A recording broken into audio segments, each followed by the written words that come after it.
નમસ્તે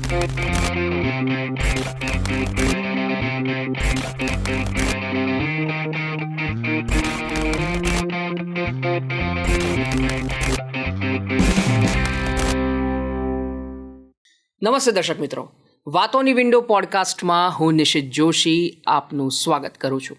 દર્શક મિત્રો, આજે આપણે એક મહત્ત્વના આરોગ્યલક્ષી વિષય પર વાત કરવા જઈ રહ્યા છે. પેટની સમસ્યા, યકૃતની સમસ્યા એટલે કે લીવરની સમસ્યા, આંતરડાની સમસ્યા, આ બધા જ પ્રશ્નો અત્યારે દિવસે ને દિવસે વધતા જઈ રહ્યા છે અને એટલે જ કદાચ આ પોડકાસ્ટ કરવાની જરૂર આપણને પડી રહી છે. આપણે જોઈએ કે ગેસ છે, એસિડિટી છે, ફેટી લીવરની જે સમસ્યા છે, આ બધી સમસ્યાઓ હવે માત્ર વૃદ્ધોને નથી થતી, પણ યુવાઓ પણ આ સમસ્યાઓથી પ્રભાવિત થઈ રહ્યા છે. અને એટલે જ આપણે આ ચર્ચા કરવા જઈ રહ્યા છે, કારણ કે જો આ બધી સમસ્યાઓનું નિદાન અત્યારે ન સમજવામાં આવે તો લાંબા ગાળે એના ગંભીર પરિણામો પણ આવી શકે છે. અને એટલે જ આજે આપણે આ પોડકાસ્ટમાં પેટ અને યકૃતની જે સમસ્યાઓ છે એના વિશે વાત કરીશું. આ સમસ્યાઓમાં આ જે પોડકાસ્ટ છે, પોડકાસ્ટમાં આજે આપણે જાણીશું કે જે ગટ હેલ્થ છે એટલે કે આંતરડાની જે સમસ્યા છે અથવા તો આંતરડાનું સ્વાસ્થ્ય છે એ કેટલું મહત્ત્વપૂર્ણ છે, ફેટી લીવર માટેના જે ઉપાયો છે એ કેવા હોઈ શકે અને કેવી રીતે નાના નાના બદલાવ તમારી જીવનશૈલીમાં અને તમારી દિનચર્યામાં જો લાવો તો કેટલા મહત્ત્વના અને સારા પરિણામો આપણે મેળવી શકીએ છીએ. દર્શક મિત્રો, આના માટે આજે આપણી સાથે સ્ટુડિયોમાં ઉપસ્થિત છે જાણીતા ગેસ્ટ્રોએન્ટ્રોલોજિસ્ટ, હેપેટોલોજિસ્ટ ડૉક્ટર મનીષ ભટનાગર. ભટનાગર સાહેબ, ખૂબ ખૂબ સ્વાગત છે આપનું. અને આજે આપણે શોની શરૂઆત કરીએ છીએ, ઘણી બધા વિષયો પર વાત કરવાની છે. તમારી સાથે અલગ અલગ મુદ્દાઓ પર આપણે ડિટેલમાં ચર્ચા કરીશું. તમારા જે 30 વર્ષથી પણ વધારાનો જે એક્સપિરિયન્સ છે એ એક્સપિરિયન્સનો અમે લાભ આપના પાસેથી લેવાના છે. ભટનાગર સાહેબ, સૌથી પહેલો પ્રશ્ન, કારણ કે દરેકને તમારી જર્ની જાણવામાં રસ છે કે તમે ગેસ્ટ્રોએન્ટ્રોલોજિસ્ટ અને હેપેટોલોજિસ્ટનું જે ક્ષેત્ર છે એ જ કેમ પસંદ કર્યું, બાળપણ કેવું હતું આપનું અને બાળપણથી અત્યાર સુધીની જે સફર છે ડૉક્ટર મનીષ ભટનાગર સુધીની એ કેવી રહી? સૌથી પહેલાં તો આપનો ખૂબ ખૂબ આભાર નિશિતભાઈ, મને આટલો સરસ એક પ્લેટફોર્મ આપવા માટે. ગટ હેલ્થ અને ગેસ્ટ્રોએન્ટ્રોલોજી રિલેટેડ પ્રશ્નોની આપણે જે ચર્ચા કરવાના છીએ, જેમ કે આપે બિલકુલ એપ્ટ વાત કહી છે કે આજના જમાનામાં આ વસ્તુ બહુ વધતી જાય છે અને એનું ખાસું મહત્ત્વ છે જેની આપણે ચર્ચા કરીશું. ફ્રેન્કલી આપે જે મારો જર્નીની વાત પૂછી છે, આજ સુધી કોઈએ વાત પૂછી નથી, પણ હું ટ્રાય કરીશ એને સમરાઇઝ કરવાનું. એક આર્મી બેકગ્રાઉન્ડથી હું આવું છું. મારા ફાધર એક સર્વિંગ આર્મી ઓફિસર હતા જ્યારે હું ભણતો હતો, એટલે મારી એજ્યુકેશન ઘણી જગ્યાઓ ઓલ ઓવર ઇન્ડિયા, નોર્થમાં, ઇસ્ટમાં, વેસ્ટમાં બધે થઈ. અને 10મા પછી હું અમદાવાદ શિફ્ટ થયો દહેરાદૂનથી, અને 11th અને 12th મેં અહીંયા સેન્ટ્રલ સ્કૂલ શાહીબાગ કેન્દ્રીય વિદ્યાલયથી પાસ કરીને મેં બીજે મેડિકલ કોલેજમાં એડમિશન લીધું. હું વીએસ માટે એલિજિબલ નહોતો કેમ કે મેં 10મી અહીંથી પાસ નહોતી કરી. મારા માર્ક્સ પૂરતા હતા, પણ મારી એલિજિબિલિટી ક્રાઇટેરિયા પ્રમાણે હું વીએસ માટે એલિજિબલ નહોતો, એટલે બીજે મેડિકલ કોલેજમાંથી મેં એમબીબીએસ કર્યું. અને એમબીબીએસ કરતાં મેં નક્કી કરી લીધું હતું કે મારે જનરલ મેડિસિન એટલે કે એમડી કરવાનું છે. એમડી મેં ડૉક્ટર ગૌતમ ભગત સાહેબના યુનિટમાંથી 1993માં પૂરું કર્યું. અને પૂરું કરતાં મને એ બી ખ્યાલ આવી ગયું હતું કે મારે આગળ ભણવાની ઈચ્છા છે. સુપર સ્પેશિયાલિટીનો એ જમાનો નહોતો.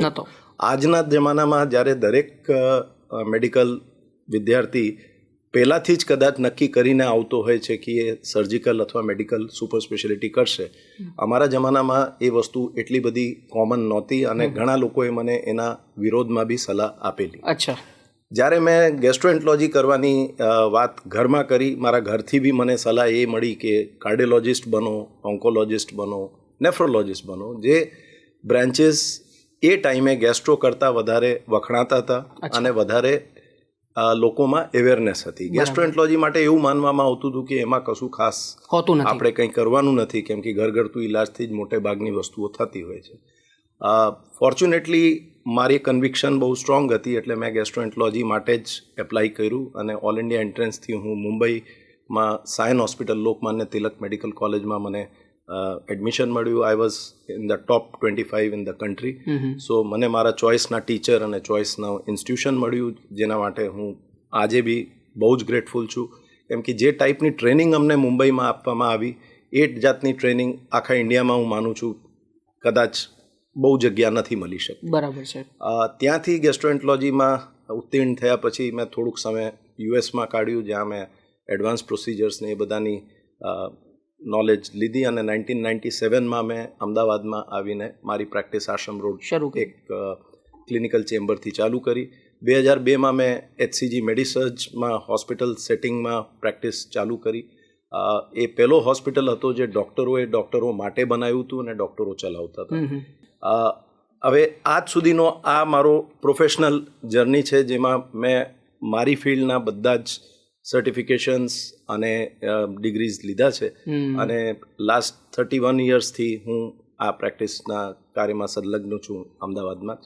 અને મને એ વસ્તુનો બહુ ગર્વ છે કે ગેસ્ટ્રોએન્ટરોલોજી આજે એક એવી લાઈન છે જેનું મહત્ત્વ આખી દુનિયામાં બધા જાણે છે. અને નવા ક્લિનિકલ અને સાયન્ટિફિક બ્રેકથ્રુઝના હિસાબે ગેસ્ટ્રોએન્ટરોલોજી અત્યારે, જેમ કે ફેટી લિવરની આપે ચર્ચા ઓલરેડી કરી, એ અત્યારે બહુ જ ટોપિકલ વસ્તુઓ છે ને આજના જમાનાના જે એક નીડ ઓફ ધ આવર જે કહેવાય એ વસ્તુમાં આવે છે. બહુ સરસ. દર્શક મિત્રો, તમને એક બીજી વાત પણ કરું. ઓફકોર્સ એની અર્થ આપણે પાછળથી સમજીશું.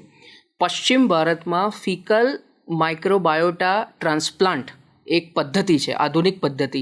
એ પદ્ધતિ ડૉક્ટર ભટનાગરે અપનાવીને ઘણા બધા લોકોના ઈલાજ પણ કરેલા છે. એના વિશે આપણે વાત કરીશું ડેફિનેટલી કે આ શું છે, કારણ કે બહુ અગત્યની પદ્ધતિ છે. પણ શરૂઆત આપણે ભટનાગર સાહેબ બહુ જ બેસિક પ્રશ્નથી કરીએ. જેમ કે મેં શરૂઆતમાં ગેસ, એસિડિટીને પેટની સમસ્યાઓની વાત કરી. તો પહેલો જ પ્રશ્ન એ થાય કે આજે મોટાભાગના લોકોને આ સમસ્યાઓ થઈ રહી છે. તો આપની દૃષ્ટિએ શું આ સમસ્યાઓ અત્યારના સમયમાં વધી રહી છે કે એના પાછળના મુખ્ય પરિબળો કયા જવાબદાર છે? ખૂબ જ જ્વલંત પ્રશ્ન આપે ઊભું કર્યું છે ઇનિશિયલી જ નિશિતભાઈ.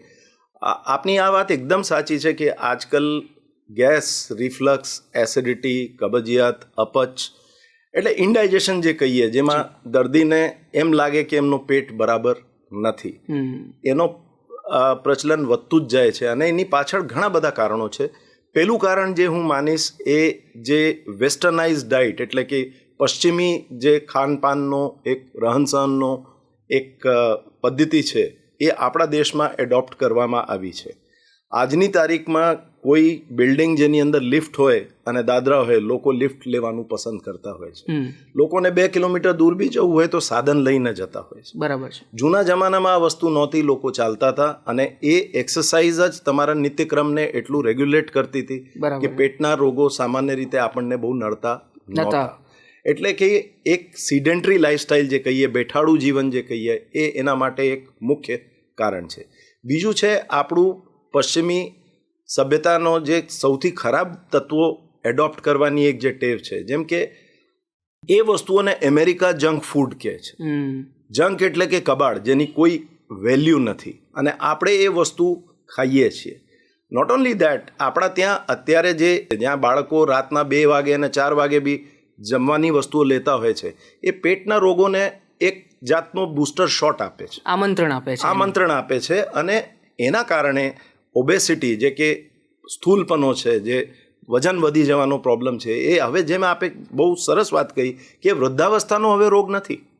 મારા યંગેસ્ટ પેશન્ટ જે મોર્બિડ ઓબેસિટીના છે એ 3.5 વર્ષનો છે. શું વાત કરો છો? જી. પ્રોબ્લેમ એ છે કે આપણા દેશમાં હવે કન્વિનિયન્સને પ્રાથમિકતા આપવામાં આવે છે. આપણો એક દેશ એવો હતો જ્યાં દિવસમાં 3 વખત તમને સરસ ફ્રેશ જમવાનું મળતું હતું. હવે વસ્તુ ફ્રીજમાંથી કાઢવામાં આવે છે કે પેકેટ ખોલીને ખવડાવવામાં આવે. Ready to eat. કોઈ પણ વસ્તુ જે રેડી ટુ ઈટ છે એની અંદર પ્રિઝર્વેટિવ્સ હોય, એડિટિવ્સ હોય, અને એ વસ્તુ જ્યારે અલ્ટ્રા પ્રોસેસ્ડ ફૂડ હોય કે જે કૂકીઝ છે, ચિપ્સ છે, એરેટેડ ડ્રિંક્સ છે, જે આપણા કોલ્ડ ડ્રિંક્સ અને એનર્જી ડ્રિંક્સ જે આજકાલ છોકરાઓમાં પ્રચલન બહુ થતું જાય છે, એ વસ્તુઓના કારણે આપના પેટના રોગો વધતા હોય છે. ત્રીજી વસ્તુ છે ડાયાબિટીઝ માટે હિન્દુસ્તાન આજની તારીખમાં, આપણો દેશ ભારત વર્ષ અનફોર્ચ્યુનેટલી ડાયાબિટીસની કેપિટલ ઘોષિત કરવામાં આવી છે. આપણા ત્યાં ડાયાબિટીસનો વર્કલોડ એટલું બધું વધી ગયું છે અને એના ઘણા બધા કારણો છે, પણ આપણો ડાયટ આમાં એક કારણ મુખ્ય રીતે બજાવતું હોય છે. બરાબર છે.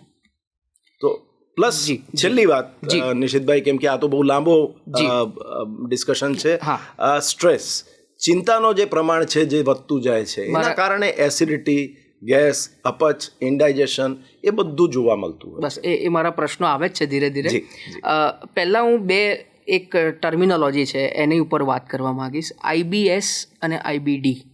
તો પહેલાં તો આ સરળ ભાષામાં આપણા દર્શકોને સમજાવો, IBS એટલે શું અને IBD એટલે શું, અને આ બંનેના લક્ષણો કયા, અને શું આ બંનેમાં શું ભિન્નતા છે અથવા તો સામ્યતા છે? બહુ જ સરસ ક્વેશ્ચન છે, અમારા એક્ઝામમાં બી પૂછવામાં આવે છે, પણ આપના શ્રોતાઓ માટે, દર્શક મિત્રો માટે હું એને સિમ્પ્લિફાઈ કરવાનો પ્રયાસ કરીશ. IBS એટલે કે ઇરિટેબલ બોવેલ સિન્ડ્રોમ.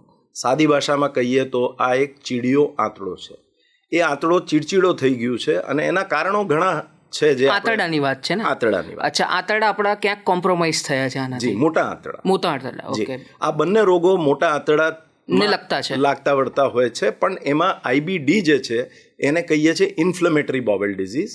એની અંદર નાના આંતરડા અને ઇવન મોં સુધી બી ચાંદા પડી શકે છે. અચ્છા. IBSમાં શું થાય, હું પહેલા IBS ની ચર્ચા કરી લઉં, કેમ કે એ વધારે કોમન છે. IBSમાં આપણું આંતરડાનો જે વાહનચર છે એ બગડી જાય છે. એ કારણસર દર્દીને કાં તો કબજિયાત રહે છે, કાં એમને ઝાડા થતા હોય છે. સેમ દર્દીમાં બી જુદા જુદા ટાઈમે એ બંને વસ્તુ થઈ શકે, કે જેને પહેલાં ઝાડા થતા હતા એને હવે કબજિયાત છે. એનું કારણ એ છે કે આંતરડો જે પમ્પિંગ થવું જોઈએ, વાહનચર થવું જોઈએ, એ સામાન્ય રીતે જેમ થવું જોઈએ એમ નથી થતું. બરાબર. હવે એના કારણો હોઈ શકે કે માણસ વ્યસન કરતો હોય, એનો વજન વધારે હોય, એ બહુ સ્ટ્રેસમાં રહેતું હોય, કસરત બિલકુલ ના હોય, જેનેટિક ફેક્ટર્સ હોય છે ઘણા, અને મેજરલી આ સ્ટ્રેસથી વસ્તુ ઉત્પન્ન થતી હોય છે. બરાબર છે. અને એનો મુખ્ય લક્ષણ એ છે કે સંડાસ ગયા પછી દર્દીને સંતોષ નથી થતું, ભલે ઝાડો હોય કે કબજિયાત. બરાબર છે. એમને કાયમ એવું જ લાગ્યા કરશે કે પેટ સાફ નથી થયું, ચૂક આવશે, ચિકાસ પડશે, અને ઇન જનરલ દર્દી દુખી રહેશે કે મને સંડાસ બરાબર થતો નથી. IBS એક બેનાઇન કન્ડિશન છે, એટલે કે એના કારણે કોઈ જીવડેલ રોગ નથી થતું, એના કારણે ક્યારેક દર્દીને મોટા ભાગે દાખલ થવાની જરૂર ના પડે, અને એના માટે ક્યારે બી એમને સર્જરીની જરૂર ના પડે. અચ્છા. IBD જે છે એમાં બે પ્રકારના રોગો છે. એને ઇન્ફ્લેમેટરી બોવેલ ડિઝીઝ કહીએ. આમાં મોટા કે નાના આંતરડામાં ચાંદા પડી જતા હોય છે, અને આ દર્દીઓ સંડાસ વારે ઘડી જવાની ઈચ્છા ધરાવતા હોય, એમને ઝાડા થઈ જાય, એ ઝાડામાં એમને લોહી દેખાય, ચિકાસ દેખાય, એમને સાંધા દુખે, કેળ પકડાઈ જાય, વજન ઉતરે, પેટમાં ચૂક આવે, આંકડી આવે, અને ક્રોન્સ ડિઝીઝ નામની વસ્તુમાં એમને કબજિયાત હોય છે, અલ્સરેટિવ કોલાઇટિસમાં એમને ઝાડા થતા હોય છે. બરાબર છે. આ બે પ્રકારના IBDના ડિવિઝન્સ છે, ક્રોન્સ ડિઝીઝ અને અલ્સરેટિવ કોલાઇટિસ. અને ક્રોન્સ ડિઝીઝ અને અલ્સરેટિવ કોલાઇટિસ બંને પ્રી કેન્સરસ કન્ડિશન્સ છે, એટલે કે એ ક્યારેક દર્દી સારવાર ના લે, અથવા તો પૂરતી સારવાર ના લે, અથવા તો ફોલોઅપ ના કરે, તો એ કેન્સરમાં બી પરિવર્તિત થતા હોય. તો IBS અને IBDમાં એક બહુ મોટો ફરક છે. એક રોગ છે જે તકલીફ તો આપે છે, પણ એમાં કોઈ મેલિગ્નન્સી કે કેન્સર થવાની કોઈ શક્યતા નથી. દવાથી ક્યોરેબલ થઈ જાય, દવાથી એ કંટ્રોલેબલ છે. ક્યોરેબલ બંને નથી. અચ્છા. બંને કંટ્રોલેબલ છે. એટલે એનો ઈલાજ નથી, પણ એને અટકાવી શકાય. એને અટકાવી શકાય. નીચે જતી ગાડીને બ્રેક મારવા સમાન છે. ગાડી ઊભી તો ના રહે, પણ ગાડીની ગતિ ઘણી ઓછી થઈ જાય. બરાબર છે. અચ્છા સાહેબ, બીજો જે પ્રશ્ન છે કે ગટ હેલ્થ. હવે આ બહુ ચલણ અત્યારે, ગટ હેલ્થ. પહેલાં તો આ કહો કે આ ગટ હેલ્થ એટલે શું, અને શું ગટ હેલ્થ બગડવાથી આપણા ઇમ્યુનિટી, આપણું જે મેન્ટલ હેલ્થ છે, કે પછી આપણી એનર્જી, એની ઉપર કોઈ અસર પડી શકે ખરી? ખૂબ જ સરસ પ્રશ્ન આપે પૂછ્યું છે નિશિતભાઈ, અને આ પ્રશ્ન મને બહુ ગમે છે, કેમ કે આ ફિલ્ડમાં જેમ આપે કીધું કે FMTમાં અમે થોડું કામ કરેલું છે. આ ગટ હેલ્થથી ચાલુ કરીએ. ગટ હેલ્થ એટલે કે આંતરડાનો સ્વાસ્થ્ય. અને આજે સાયન્સે એ વસ્તુ પ્રૂવ કરી છે કે આપણું જે આંતરડું છે એની અંદર આપણો બીજો મગજ, એટલે કે સેકન્ડ બ્રેન વ્યાપ્ત હોય છે, અને એ કહેવાય છે ગટ માઇક્રોબાયોટા. એને સાદી ભાષામાં કહીએ તો આપણા આંતરડાની અંદર કરોડોની સંખ્યામાં, અબજોની સંખ્યામાં બેક્ટેરિયા છે, જેનો વજન આમ જોવા જઈએ તો કરીબ 1.5 kg જેટલું હોય છે. અચ્છા. એટલા બધા બિલિયન્સ છે. હવે એ બંને પ્રકારના બેક્ટેરિયા હોય છે. જે સારા બેક્ટેરિયા છે, જે આપે જે વસ્તુઓ કીધી કે આપણી મેન્ટલ હેલ્થ, આપણી ઇમ્યુનિટી માટે, આપણા એનર્જી માટે, આપણી સ્કિન માટે, આપણા ડાયજેશન માટે, બધી વસ્તુઓ માટે આ એક બહુ મોટો રોલ બજાવે છે. આપણે ધ્યાન દોરું તો આપણા બાપ દાદાના જમાનામાં ને આપણા જે ઘરના વડીલો હતા એ લોકો એવું કહેતા હતા કે તમારું પેટ બગડે તો તમે થોડીક છાશ લઈ લો, તમે દહીં ખાઈ લો. તો આ શું હતું? એ બેસિકલી પ્રોબાયોટિક અને પ્રીબાયોટિકનો કોન્સેપ્ટ હતો, જે આપણને એક ટ્રેડિશનલી મળ્યું હતું. પ્રીબાયોટિક અને પ્રોબાયોટિક એવા બેક્ટેરિયાસ છે જે આપણા ગટ માટે, એને હેલ્ધી રાખવા માટે અનિવાર્ય વસ્તુ બરાબર છે. અને એટલા માટે એ વસ્તુ આપણા પૂર્વજોને તો પહેલાંથી જ ખબર હતી. એને સાયન્સે હમણાં ડિસ્કવર કર્યું છે. બરાબર છે. આજે એને ગટ માઇક્રોબાયોટાના નામ આપવામાં આવ્યું છે. અને એવું બી કહેવાય છે કે તમારું ગટ માઇક્રોબાયોટા સારું છે, જેમ કે આયુર્વેદ કહે છે કે તમારા દરેક રોગનો સ્ત્રોત તમારું પેટ છે. બિલકુલ. એટલે તમે પેટને સાચવો એટલે તમારા બધા રોગો જતા રહે.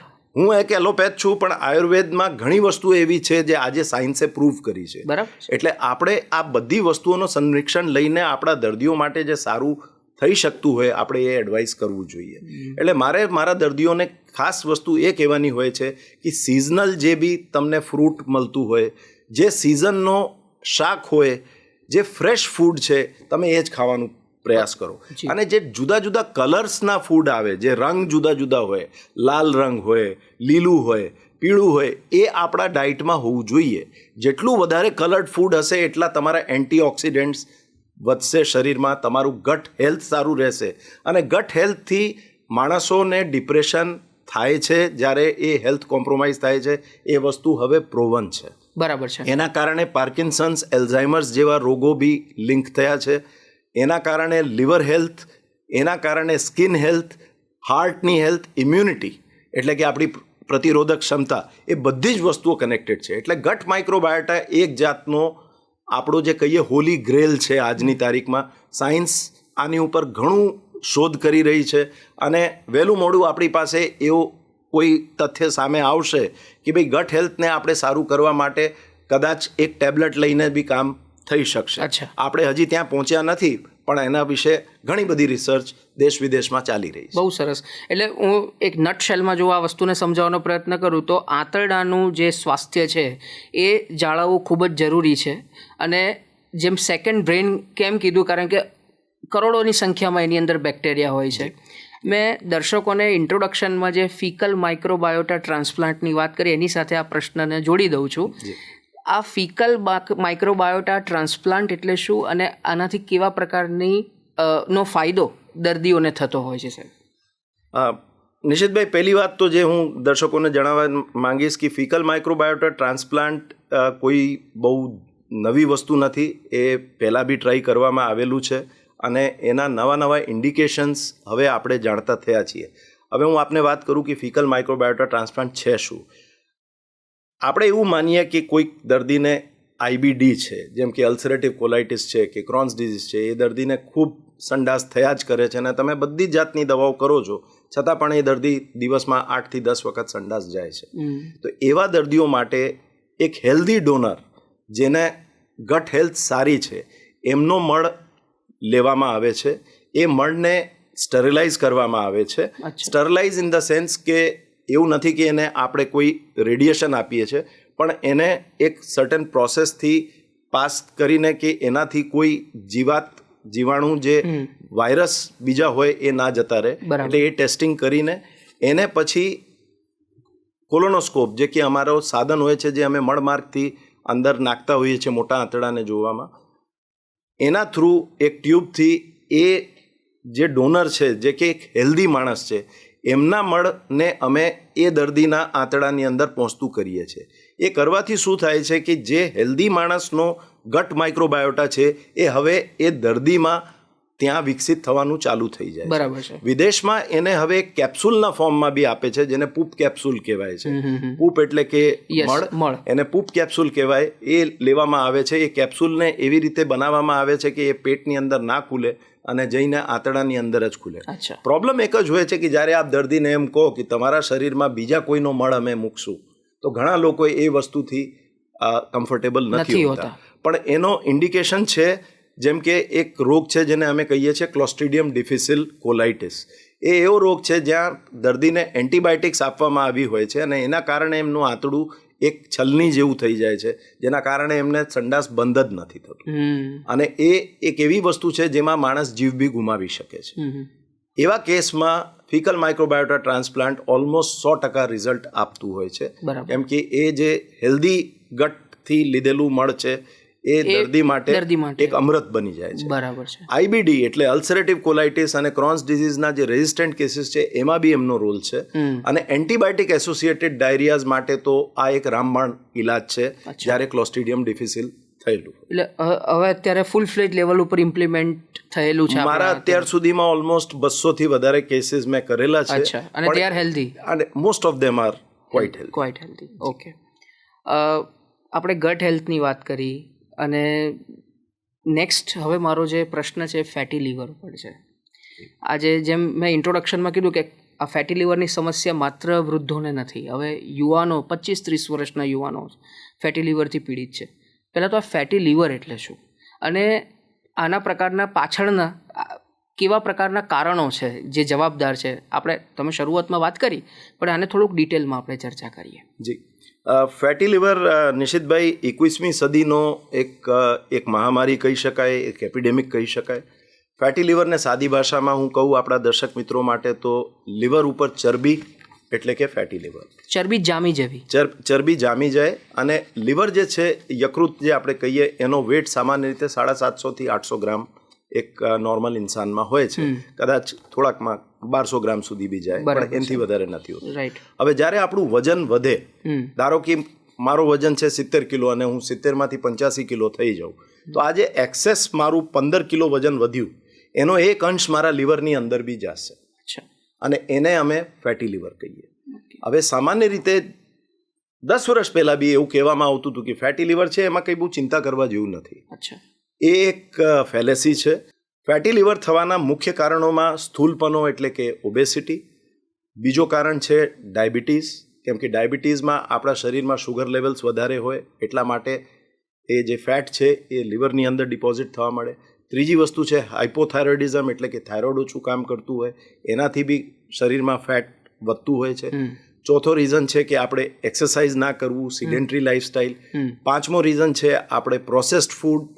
પ્રોસેસ્ડ ફૂડથી દર્શક મિત્રો તમારે સમજવાનું છે કે કોઈ પણ વસ્તુ જે એક પેકેટ ખોલીને આપ ખાઓ છો એને પ્રોસેસ્ડ ફૂડ કહીએ. અને પ્રોસેસ્ડ ફૂડનો મતલબ એ છે કે એ ફ્રેશ વસ્તુ નથી, એની અંદર એડિટિવ્સ છે જે યુઝ્યુઅલી કેમિકલ્સ હોય છે અને એમનાથી કેન્સર સુધાના રોગો બી થઈ શકે છે. હવે ફેટી લીવર આપણે ટ્રીટ ના કરીએ તો એક કમળીની અવસ્થા એટલે કે સિરોસિસ તરફ જઈ શકે. અને આજની તારીખમાં હિન્દુસ્તાનમાં, આપણા દેશમાં અને ઇવન વિદેશોમાં ફેટી લીવરના કારણે લીવર ટ્રાન્સપ્લાન્ટ કરવાની જે નંબર્સ છે એ વધતા જાય છે. અને આ વસ્તુ એક એવી વસ્તુ છે જે એબ્સોલ્યુટલી ટ્રીટેબલ અને પ્રિવેન્ટેબલ છે, જે આપણે પ્રતિકાર કરી શકીએ છીએ ને આપણે કરવું જ જોઈએ. એના માટે એક્સરસાઇઝ કરવી એટલે કે કસરત કરવી, રોજ 3 થી 4 કિલોમીટર ચાલવું, સરખી રીતનો ખાનપાન રાખવાનું, આડાઅવળા ટાઈમે ના ખાવાનું, સ્નેકિંગ ના કરવી, જે લોકો રાત્રે ચિપ્સ ખોલીને બેસી જાય છે. એ સિવાય હવે ઘણા બધા આપણી પાસે મેડિસિન્સ છે જેનાથી આ ફેટને આપણે ઓછું કરી શકીએ. એની અંદર એવી દવાઓ છે જેનાથી ડાયાબિટીસ બી કંટ્રોલ થાય, કોલેસ્ટ્રોલ આપનું ઓછું થઈ જાય અને એના હિસાબે ફેટી લીવરને આપણે ટ્રીટ કરી શકીએ છીએ. આમાં કંઈ બીવાની વસ્તુ નથી, પણ ઇટ ઇઝ નોટ સમથિંગ જેને આપણે ઇગ્નોર કરવું જોઈએ. એને ડેફિનેટલી પ્રાથમિકતા આપીને એના માટે લાઇફસ્ટાઇલ ચેન્જીસ, કસરત કરવી, પ્રોપર ડાઇટ. અને એક વસ્તુ જે હું હજી બોલ્યો નથી કેમ કે આપણે એક ડ્રાય સ્ટેટમાં છીએ, આલ્કોહોલ. ફેટી લીવરનો એક મુખ્ય કારણ એલ્કોહોલ કન્ઝમ્પશન પણ છે. એટલે જે લોકો દારૂનો સેવન કરતા હોય છે, અને ઘણા લોકો અમને આવીને એવું કહે છે કે સાહેબ હું તો 1 કે 2 જ પેગ લઉં છું, એક પેગ કે અડધો પેગ બી ઇનફ છે આપને ફેટી લીવર આપવા માટે. એનું કારણ છે કે એલ્કોહોલ શરીરની અંદર એમ્પ્ટી કેલરીઝ આપણને આપતું હોય છે, જેના કારણે લીવરનો સોજો અને લીવર એન્લાર્જમેન્ટ જે કે ફેટી લીવરની રીતે આપણને દેખાય છે સોનોગ્રાફીમાં અને સીટી સ્કેનમાં, એ જોવા મળતું હોય છે. એટલે આ બધા આપણા ધારો કે લાઈફસ્ટાઈલમાં વસ્તુઓ હોય, જેમ કે એલ્કોહોલ છે કે ફાસ્ટ ફૂડ ખાવાનું છે, તો એને આપણે અટકાવી દેવું જોઈએ. બરાબર છે. તો ભટનાગર સાહેબ, બીજો જે પ્રશ્ન થાય કે આપણા દેશમાં અથવા તો રાજ્યની વાત કરીએ, પેટની સમસ્યાઓને જેમ શરૂઆતમાં તમે કીધું કે એટલું બધું, જેમ કે તમે તમારા જ લાઈનની વાત કરી કે ભાઈ ઘરગથ્થુ ઈલાજ કરો અને મટી જાય, આ લાઈન તો થોડી તમારાથી લેવાય. એટલે આ જ વસ્તુને હું પાછું અહીં લાવીશ. શું તમને એવું લાગે છે તમારા આટલા વર્ષોના અનુભવ પછી, અને આના કેસ સ્ટડીઝ જો તમે મને કહી શકો તો વધારે સારી રીતે, કે આપણા ત્યાં પેટની સમસ્યાઓને લોકો વધારે ઇગ્નોર કરી રહ્યા છે કે ભાઈ આ તો મટી જશે, પેટમાં ચૂક આવી, કંઈક ખાઈ લો, કંઈક અજમો લગાવી દો કે હિંગ લગાવી દો તો તમારું સમસ્યાનું સમાધાન થઈ શકશે, અને પછી જ્યારે એમને ખબર પડે ત્યારે બહુ મોડું થઈ ચૂક્યું હોય છે. આના વિશે શું કહેશો? આપે તો મારી દુખતી રગ ઉપર હાથ મૂકી દીધું છે નિશિતભાઈ. તદ્દન સાચી વાત છે, કેમ કે પેટના રોગોમાં બીજા ઘણા બધા બ્રાન્ચીસની જેમ સડન ઇમરજન્સીસ ઓછા જોવા મળે છે. આજે કોકને લકવો થઈ જાય તો એ માણસ અભણ બી હોય તો એ સીધો ન્યુરોલોજીસ્ટ જોડે જશે, કોકને હાર્ટ એટેક આવશે તો એ સીધા કાર્ડિયોલોજીસ્ટ જોડે જશે, કોકને પેટમાં દુખશે તો એ પહેલાં આપે જેમ કીધું અજમો, હિંગ, પાડોશીનો સજેશન, એ બધું જ ટ્રાય કરી લેશે before coming to A doctor. અને આ વસ્તુમાં કંઈ ખોટું બી નથી, કેમ કે ઘણીવાર આપણું જે ડાયટ છે, આપણું જે ઇન્ડિયન ડાયટ કહીએ, એમાં તેલ, ઘી, મરચો, મસાલો ખાસું હોય છે. એટલે લોકોને પેટ અપસેટ ક્યારે થઈ જાય કે ક્યારેક વધારે ખવાઈ જાય કે લગ્નમાં ગયા ટેસ્ટી હતું, ખાઈ લીધું, તો આ થઈ શકે. પણ સામાન્ય રીતે એ તમને 24-48 કલાક કે મેક્સિમમ અઠવાડિયામાં તમને સારું ના થાય તો એને ઇગ્નોર કરવું બહુ જ ડેન્જરસ બની શકે છે. કેમ કે ઘણીવાર પેશન્ટને સિરિયસ રોગ હોય જેના લક્ષણો આવી રીતે જ આવે કે પેટમાં દુખે છે કે ગેસ થઈ ગયું કે અપચ થઈ ગયું. એટલે મારું એવું માનવું છે કે આપના ઘરગથ્થુ ઇલાજથી આપણને થોડાક સમય, જેમ કે અઠવાડિયા 10 દિવસમાં રાહત ના થઈ હોય તો આપ એટલીસ્ટ આપના ફેમિલી ડૉક્ટર સુધી જવાનું વિચાર જરૂર કરો. જરૂર નથી કે આપ સીધા એક ગેસ્ટ્રોએન્ટરોલોજીસ્ટ જોડે જાઓ, એ આપને એક્સેસ હોય તો ડેફિનેટલી, નહીંતર એટલીસ્ટ તમારા જે ફેમિલી ડૉક્ટર છે એમની સલાહ લો અને એ પ્રમાણે પછી આગળ વધવાનું રાખો. તો ઘણા બધા મોટા જે આપણે પ્રોબ્લેમ્સ જોતા હોઈએ છીએ આગળ જતા, એ આપણે ટાળી શકીએ છીએ.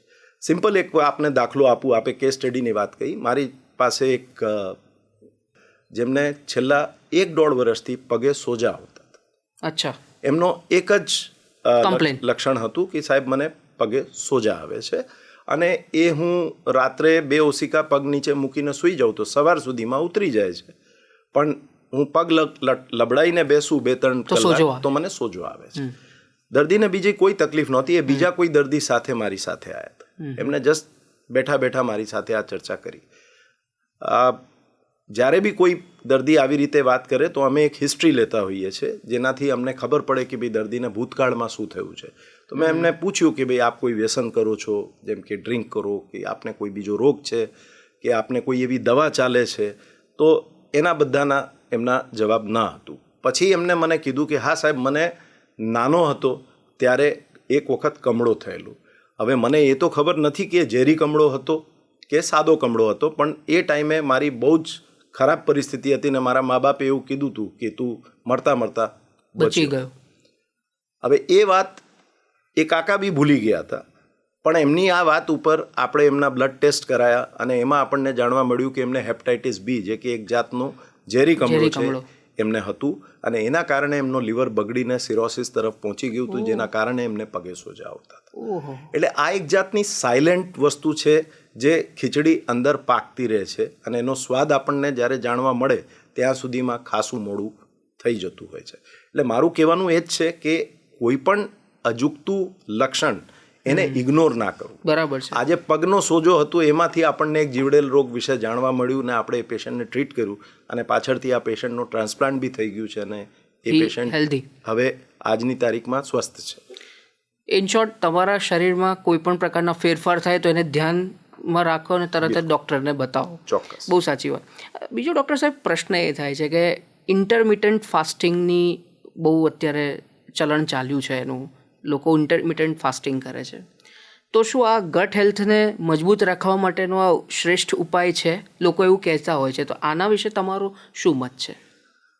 નિશિતભાઈ, મારું એવું માનવું છે કે ઇન્ટરમિટન્ટ ફાસ્ટિંગ આપ જુઓ તો ફ્રીજનો આવિષ્કાર હોતા પહેલાં આપણે ઓલમોસ્ટ ઇન્ટરમિટન્ટ ફાસ્ટિંગ કરતા હતા. કેમ કે આપણી પાસે વસ્તુને પ્રિઝર્વ કરવા માટે કશું હતું નહીં. બધું ફ્રેશ બનતું હતું, એ ટાઈમે ખાવામાં આવતું હતું, અને જે નહોતું ખવાતું એ ફેંકવું પડતું હતું કે બીજાને આપવું પડતું હતું. હવે ફ્રીજ આવી જવાથી શું થયું છે કે આપણે 24 કલાક જ્યારે ઈચ્છીએ ત્યારે જમી શકીએ છીએ.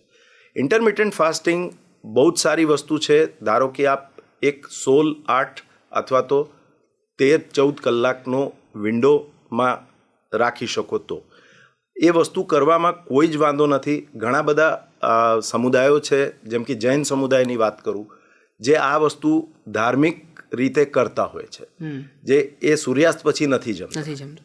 સો એમને એક જાતનો ઇન્ટરમિટન્ટ ફાસ્ટિંગ થઈ જ જાય છે. એમનો વિન્ડો હોય 12 કે 14 કલાકનો, પણ એનાથી શું છે કે આપના જે આંતરડાને છે રેસ્ટ મળે છે, અને અનનેસેસરી જે આપણે એમ્પ્ટી કેલરીઝ ખાતા રહીએ છીએ વારે ઘડી એ બી જતા રહે છે. કયા દર્દીઓએ ઇન્ટરમિટન્ટ ફાસ્ટિંગ ના કરવા એ સમજવું બહુ જરૂરી છે. જે લોકો પુઅરલી કંટ્રોલ ડાયાબિટીક્સ છે, જેમ કે જેમના શુગર બહુ ફ્લક્ચ્યુએટ થઈ રહ્યું છે, ક્યારેક ઉપર ક્યારેક નીચે, એ લોકોએ ઇન્ટરમિટન્ટ ફાસ્ટિંગ ના કરવું જોઈએ.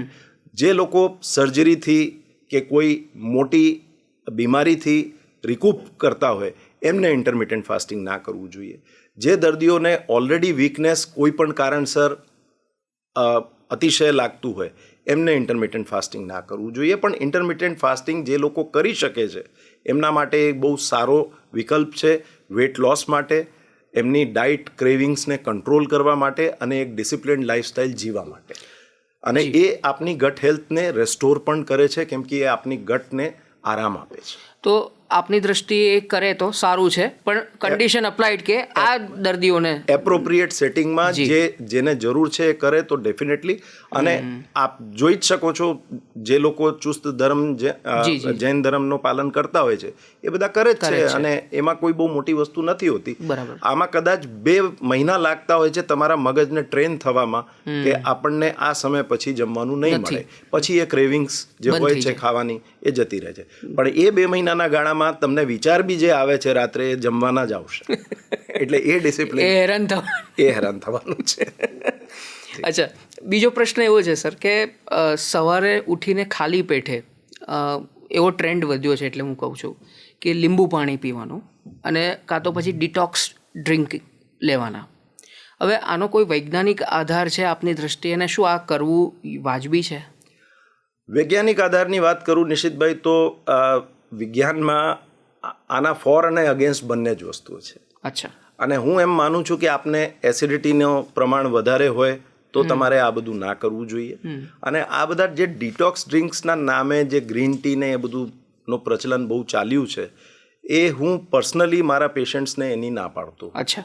કેમ કે કોઈ પણ વસ્તુની અતિશયોક્તિ બહુ સારી નથી. મારી પાસે એક મોડલ આવી હતી આપણા શહેરની જ, જે દિવસમાં ઓલમોસ્ટ 12-13 કપ ગ્રીન ટી લેતી હતી, કેમ કે એનાથી એમને એપિટાઇટ સપ્રેસ થાય અને એમનું ફિગર મેન્ટેન થાય, અને એમને એમ હતું કે એનાથી મારે ડિટોક્સ થાય છે. પણ એ ચક્કરમાં એમને પોતે એસિડિટી થઈ ગઈ અને એમાંથી એમને ચાંદુ થયું, જેમાંથી એમને લોહીની ઉલટી થઈ. એટલે મારું કહેવાનું મતલબ શું છે કે આ બધી વસ્તુઓ એક ટ્રેન્ડના કારણે, એક ફેડના કારણે બહુ પ્રચલિત થઈ જાય છે આજકાલ, ઇન્સ્ટાગ્રામ અને વોટ્સએપ યુનિવર્સિટીના કારણે. પ્રોબ્લેમ એ થાય છે કે જે વસ્તુ આપના માટે એપ્લિકેબલ છે, જરૂર નથી કે મારા માટે બી એટલી જ એપ્લિકેબલ હોય. આજે ધારો કે મને એસિડિટી છે, કે હું પેન કિલર્સ લઉં છું કોઈ પણ કારણસર, મને ડાયાબિટીસ છે, અને હું આ બધી વસ્તુઓ લઉં, તો એનાથી મારો જે ગટ હેલ્થ છે એ ડેફિનેટલી ઇમ્પેર થશે. અને સવારે ઉઠીને તાંબાના લોટામાંથી પાણી પીવું, એ બધી વસ્તુઓ આપણે ટ્રેડિશનલી કરતા હતા, અને એમાં કોઈ નુકસાન નથી. ધારો કે એ તમને સૂટ થાય છે, પણ દરેક દર્દી માટે આ એપ્લિકેબલ નથી. બહુ સાચી વાત કરી આપણે. દરેકને કોઈ પણ બેકગ્રાઉન્ડ જાણ્યા વગર જ તમે આગ્રહ કરો કે ભાઈ આ પીવો, આ પીવો, ઇટ ઇઝ નોટ ગુડ. અને જો તમારા શરીરને માફક ના આવતો હોય તો તમારે ન કરવું જોઈએ. અને લીંબુ પાણી જેમ આપે કીધું કે લીંબુની અંદર બી સાઇટ્રિક એસિડ આવે જી. અને એ ભલે એક વીક એસિડ છે, પણ ધારો કે આપ એસિડ નાખો છો શરીરમાં અને એ એસિડનો સ્ત્રોત તો આપણું પેટ જ છે. બિલકુલ. તો એ એસિડિટીને વધારશે. હા, એટલે આફ્ટર ઓલ તો નુકસાન જ થવાનું છે તમને. તકલીફ હોય તો એ વધી જશે. બરાબર છે. જી. બીજો જે પ્રશ્ન છે ડૉક્ટર સાહેબ, બહુ એનું કારણ, એનું એક બેકગ્રાઉન્ડ એટલે આપું છું કે અત્યારે લોકોની સ્ટ્રેસફુલ લાઈફ થઈ ગઈ, જેમ આપણે વાત કરી. જી. નોકરીના જે કલાકો છે એ વધી ગયા. હવે રાત મોડે સુધી લાઈક મીડિયાનું ફિલ્ડ છે કે તમારું જ પ્રોફેશન છે, ઇમરજન્સી ગમે ત્યારે આવે અથવા તો ઓપીડી મોડે સુધી ચાલતી હોય. હવે એના કારણે તમારું જે ડિનર છે એ લેટ થતું જાય છે. તમારું જે રાતનું ભોજન છે એ તમે મોડેથી કરો છો. હવે સ્વાભાવિક છે કે બધા લોકો એવું કહે કે આપણે જમી લેવું જોઈએ 6:30 કે 7 વાગે જમી લેવું જોઈએ, અને એ વસ્તુ પોસિબલ નથી થવાની. પ્રેક્ટિકલી એ પોસિબલ નથી. હવે એનાથી ડાયજેસ્ટિવ ઇશ્યુઝ જો થાય તો એની સમસ્યાનું સમાધાન શું, તમારી દૃષ્ટિએ શું કરી શકાય? કારણ કે આ બહુ હું પ્રેક્ટિકલ પ્રશ્ન પૂછું છું. બધા તો એવું જ કહે છે કે તમે જમી લો, અરે પણ મીટિંગ ચાલતી હોય ને તમે ટિફિન થોડી ખોલીને જમવાના છો. બિલકુલ બિલકુલ. તો આની સમસ્યાનું સમાધાન શું કરી શકાય? ડિફિકલ્ટ ક્વેશ્ચન છે નિશિતભાઈ, પણ મારું એવું માનવું છે કે અનિવાર્ય સંજોગે ધારો કે આપણને મોડું થવાનું જ છે, તો આપણે એક વસ્તુની કાળજી રાખવી કે થોડુંક લાઇટ ડિનર લેવાનું. જેટલું મોડું થતું જાય એટલું લાઇટ ડિનર કરવું બેટર છે. જેને ઇંગ્લિશમાં એક કહાવત છે કે eat like a king in the morning. Breakfast જે આપણું પહેલું છે એ રાજાની જેમ જમવું.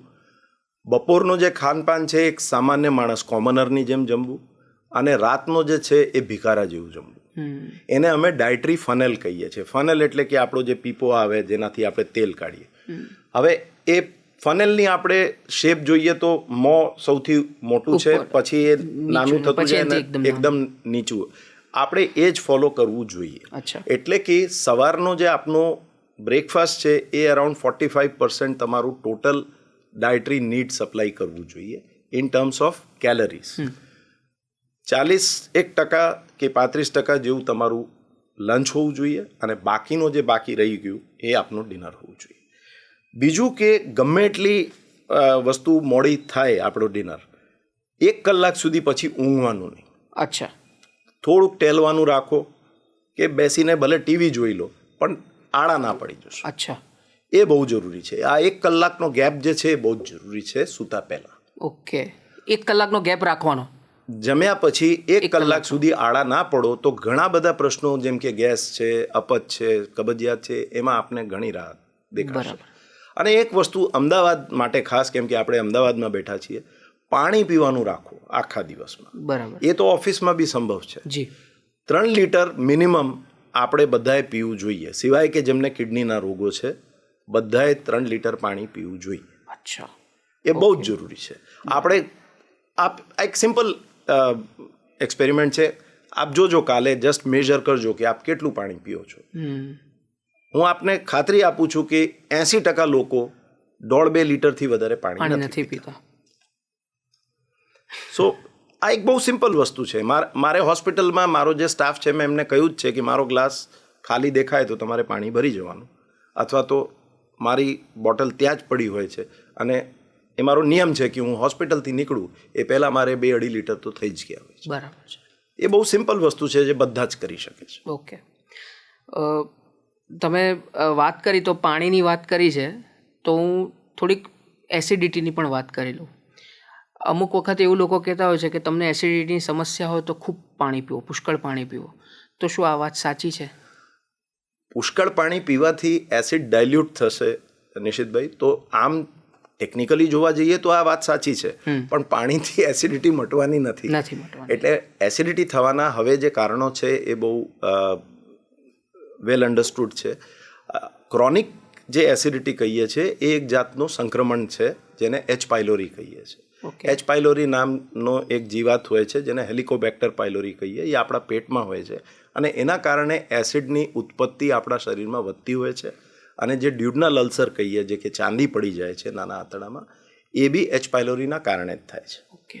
સો એચ પાયલોરીનો ટ્રીટમેન્ટ યદિ આપ કરશો તો ક્રોનિક ગેસ્ટ્રાઇટિસ અને અલ્સર મટી જશે. બરાબર છે. એટલે કે એસિડિટી જે પહેલાં એવું કહેવાતું હતું કે આ તો આપણને વારસામાં મળી છે કે આ તો અમારા ખાનદાનમાં બધાને છે, એ હવે ઇન્ફેક્ટિવ ડિઝીઝ એટલે કે એક સંક્રમણનો રોગ સમજવામાં આવે છે. ઓકે. એસિડિટી થવાના કારણોમાં એચ પાયલોરી, આડું અવડું ખાવાનું, અનિયમિતતા રાખવી, સ્ટ્રેસ અને લાઇફસ્ટાઇલ ચોઇસીસ જેમ કે સિગરેટ છે, તંબાકુ છે, માવા, ગુટકા, મસાલા અને દારૂનો સેવન. અને એની સાથે ઘણીવાર દર્દીઓ જે ઉંમરલાયક છે કે અથવા તો યંગસ્ટર્સમાં બી જે લોકો પેન કિલર કે સ્ટીરોઇડ એમને આપવામાં આવે છે કોઈક બીજા કારણસર, ધારો કે કોકને શ્વાસની તકલીફ છે ને સ્ટીરોઇડ લે છે, કે કોકને સાંધી વા છે અને એ લોકો લેતા હોય છે, એના કારણે બી એ લોકોને એસિડિટી થતી હોય છે. ઓકે. સો એસિડિટી થવાના કારણો ઘણા છે, પણ માત્ર પાણી પી લેવાથી એસિડિટી તો નહીં મટે. બીજું એક ધારણા છે કે ઠંડુ દૂધ પીઓ તો એસિડિટી ઓછી થઈ જશે. એ પણ નથી. એવું બી નથી.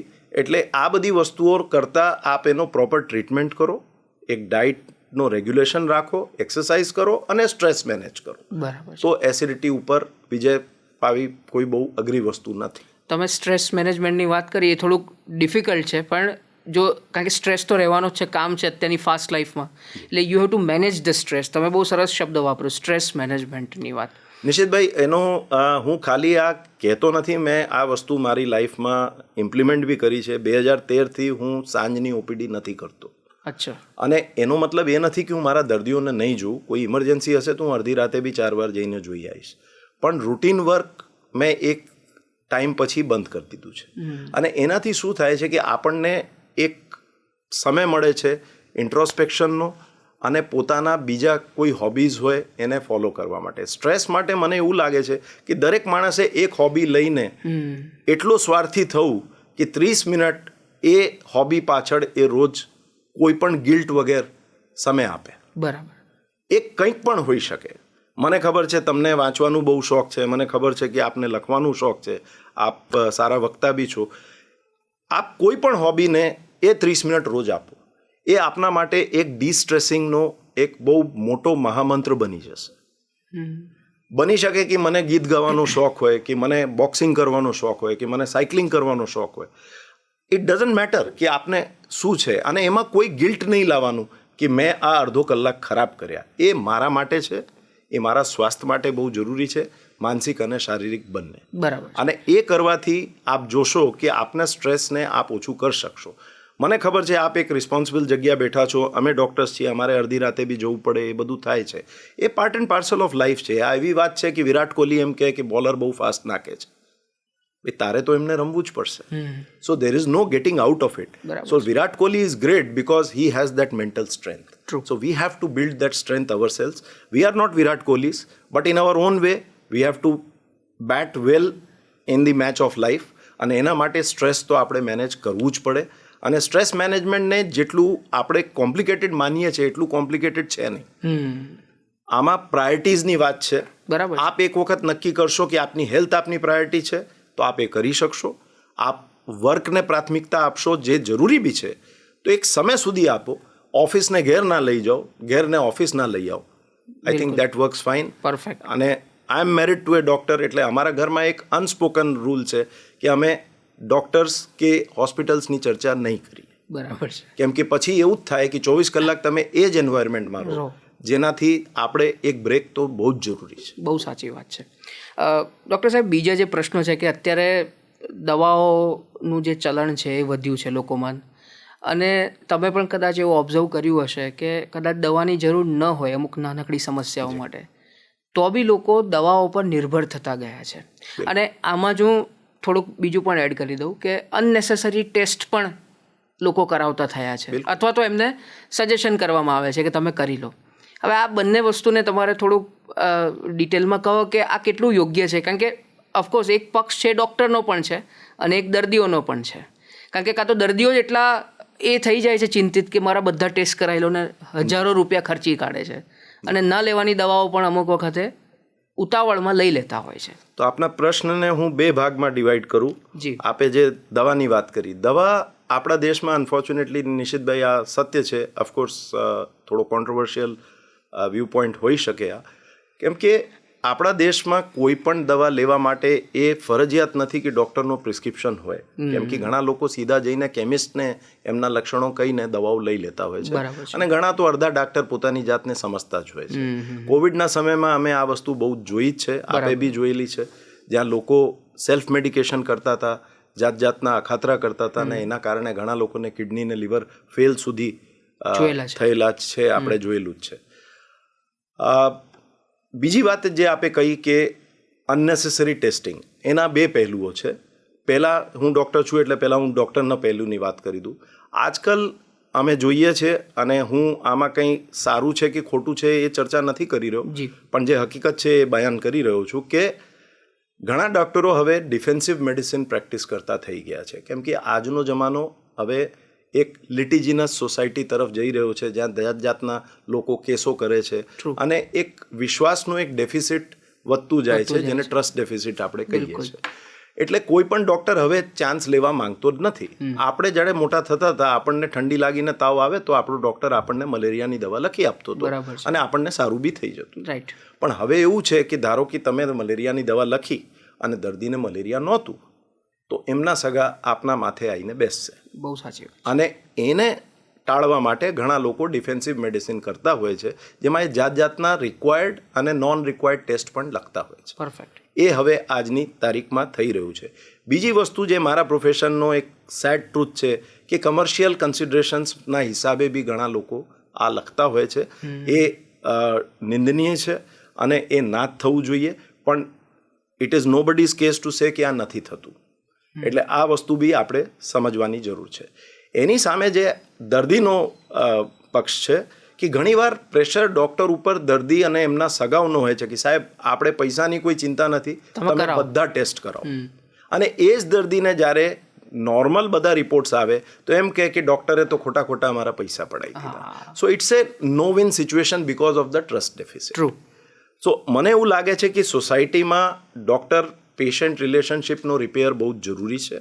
જ્યારે ડૉક્ટર અને પેશન્ટ્સ વચ્ચે આ ગેપ નહીં રહે તો કોઈ દર્દીને એવું નહીં લાગે કે કારણ વગર મને આ કરવામાં આવે, ને ડૉક્ટરને જ્યારે ખબર હોય કે પેશન્ટનો ટ્રસ્ટ મારી ઉપર સંપૂર્ણ રીતે છે, તો એ બી એ જ પ્રમાણે એમની સાથે વર્તશે. બહુ કોમ્પ્લિકેટેડ કોમ્પ્લેક્સ ઇસ્યુ છે નિશિતભાઈ, પણ આના કોઈ ઇઝી આન્સર્સ મારી જોડે તો નથી. બરાબર છે, પણ બને ત્યાં સુધી એક પ્રેક્ટિકલ વેમાં જો જોવાનો પ્રયત્ન કરીએ તો નાની વાતમાં દવાઓ લેવી ટાળવી જોઈએ, કારણ કે આફ્ટર ઓલ એન્ટીબાયોટિક્સના અમે શોઝ કરેલા છે, એટલે ખબર છે કે એને કેટલા ગંભીર પરિણામો આવ્યા છે. રેઝિસ્ટન્સ દેશમાં 65 થી 70% છે, અને જે બહુ સ્કેરી પોઈન્ટ છે કે નવા એન્ટીબાયોટિક્સ બહુ આવવાના નથી.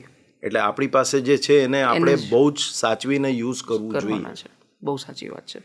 ડૉક્ટર સાહેબ, બીજો જે પ્રશ્ન છે કે લીવર જ્યારે ડેમેજ થાય છે તો હવે એને રીજનરેટ થવાની એની ક્ષમતા હોય છે કે નહીં? જી, લીવર એક એવો ઓર્ગન છે આપણા શરીરમાં જે રીજનરેટિવ કેપેસિટી જે કહીએ મેક્સિમમ એમાં છે. બરાબર છે. આપે ગ્રીક માઇથોલોજી, મને ખાતરી છે આપને તો ખબર જ હશે કે જ્યારે ઝ્યુસ જે ગ્રીક ગોડ કહેવાતા હતા, એમને અગ્નિ ચોરી લીધી તો એમને અપોલો જે ગોડ હતા એમને બાંધી દીધું હતું એક માઉન્ટેન ઉપર, અને એમની સજા એ હતી કે એક બાજ રોજ આવીને એમનો લીવર ખાઈ જશે. બરાબર. એટલે એ સાંજ પડે એટલે એ બાજ આવે, એમનો લીવર ખાઈ જાય, બરાબર, અને જતો રહે, અને નેક્સ્ટ મોર્નિંગ જ્યારે આવે ત્યારે એમનો લીવર રીજનરેટ થઈ ગયું. બરાબર. એટલે એ પીડા એમને ઓલમોસ્ટ ઘણા મહિનાઓ સુધી સહન કરવામાં આવી. આ તો એક માઇથોલોજીકલ વાત છે, પણ કોઈ એક દિવસમાં લીવર રીજનરેટ નથી થતું. પણ યદિ આપના લીવર 50%થી ઓછું ડેમેજ છે તો એ રીજનરેટ થઈ શકે છે. અચ્છા. એક આર્બિટ્રરી કટ ઓફ છે, એવું કહેવામાં આવે છે કે 50%થી વધારે લીવર ડેમેજ હોય એટલે સિરોસિસ છે. સિરોસિસ એટલે કે ઇરિવર્સિબલ, એટલે કે એ આપણે નથી કન્વર્ટ કરી શકતા હેલ્ધી લીવરમાં.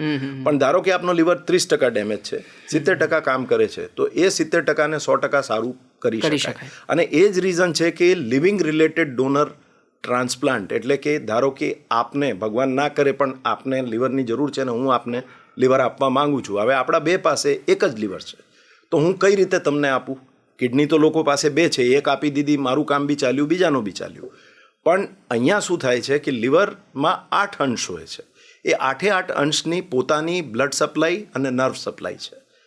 એમાંથી 2 કે 3 ભાગ કાઢીને દર્દીને આપવામાં આવે તો જેને આપ્યું એના 8માંથી 5 કે 6 રહી ગયા. એ 5 કે 6 8 બની જશે 6 અઠવાડિયામાં, અને જેમને સારું આપવામાં આવ્યું છે 2 કે 3 અંશ, એ 8 બની જશે 2 મહિનામાં. એટલે લીવર પાસે રિજનરેટિવ કેપેસિટી પુષ્કળ છે. રાઈટ.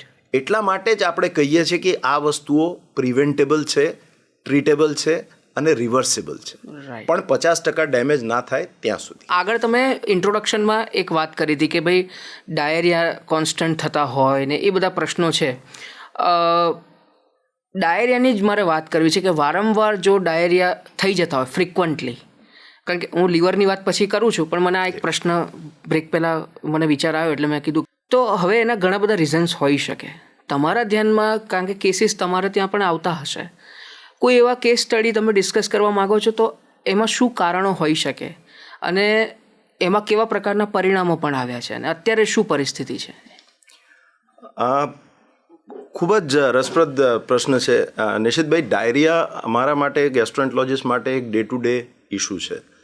ડાયરિયા થવાના કારણો ઘણા હોય. એમાં અમે એને સ્મોલ બોવેલ ડાયરિયા કહીએ, એટલે કે જે નાના આંતરડાથી હોય અને મોટા આંતરડાથી હોય. સામાન્ય રીતે નાના આંતરડાથી જે ડાયરિયા થાય એની માત્રા ઘણી હોય છે, લૂઝ મોશન, અને જે લાર્જ બોવેલથી થાય એની ઓછી હોય છે. આ એક જનરલ અન્ડરસ્ટેન્ડિંગ છે. એના કારણો ઘણા હોઈ શકે, જેમ કે ઇન્ફેક્શન. આપણા દેશમાં ઇન્ફેક્શન એટલે કે સંક્રમણ બહુ કોમન છે. કરમિયા હોય જેમ કે નાના છોકરાઓમાં હોય. લેક્ટોઝ ઇન્ટોલરન્સ એટલે કે દૂધની એલર્જી જે કહીએ.